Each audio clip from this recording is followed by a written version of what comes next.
बताया जा रहा है कि इस लड़की को इसी के ससुराल वालों ने मार दिया है। और किस वजह से मारा है? दहेज की वजह से।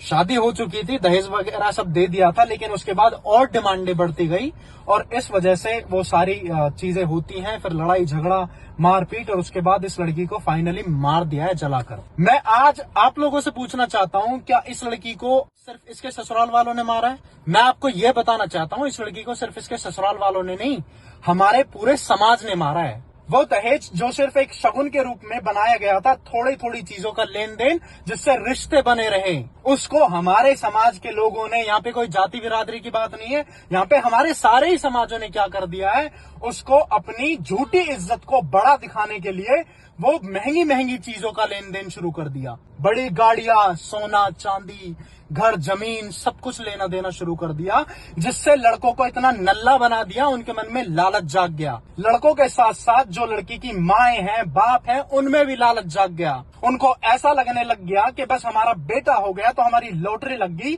जैसे ही लड़का 20 साल का होएगा हमारे घर में दहेज आएगा। वो माँ बाप जिम्मेदार है इस लड़की की मौत के। आज ये दरिंदगी देख रहे हो आप लोग, मतलब इतनी कोई क्या बीत रही होगी उस लड़की पे उस टाइम। और सोचो उस लड़की के दिल में उस टाइम पे क्या चल रहा होगा, कि मतलब क्या वजह है इस सब की। हम आजकल जो ये दिखाते हैं ना कि हमारी बेटी की शादी है और देखो बाप इस तरीके से इतराता है, देखो मैं अपनी बेटी की शादी में इतना दहेज दे रहा हूं।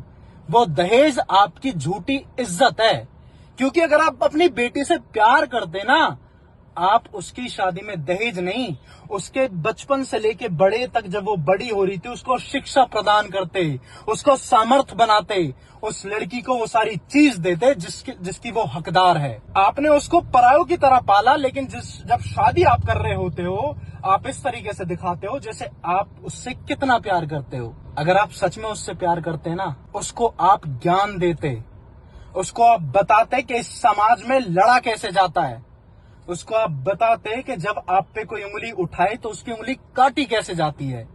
लेकिन हमने सिखाया क्या कि बेटी अगर कोई बात हो गई तो कोई नहीं, सह लो, अपने समाज का ही तो लड़का है, अगर पीट रहा है कोई दिक्कत वाली बात थोड़ी है। बेटी अगर 2-4 रैपटे रूपटे लग गए हो तो कोई दिक्कत नहीं, रह लो, क्योंकि अगर आप यहाँ पे आ गई तो हमारी नाक कट जाएगी। झूठी इज्जत, आपकी इस झूठी इज्जत की नाक ने पता नहीं कितनी बेटी को मरवा दिया है। ये दहेज लालच को जन्म देता है और लालच जन्म देता है क्राइम को। ये बेटी आज उसके ससुराल वालों ने नहीं, हम सब ने मारी है।